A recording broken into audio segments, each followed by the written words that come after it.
نەتەوە یەکگرتوەکان داوای ئازادکردنی دوو هاوڵاتی لە تورکیا دەکات.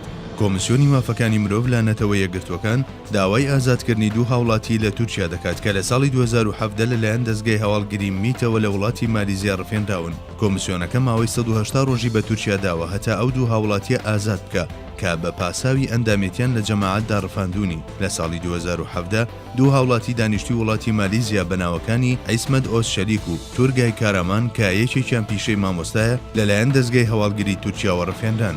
ئێستا نەتەوە یەکگرتوەکان داوا لە تورکیا دەکات کە لە ماوەی 180 ڕۆژدا ئەم هاوڵاتیانە ئازاد بکات و لە هەمان کاتدا بەهۆی پێشێلکردنی مافەکانیانەوە داوای قەرەبووکردنەوەی مادی هاوڵاتیەکان دەکات.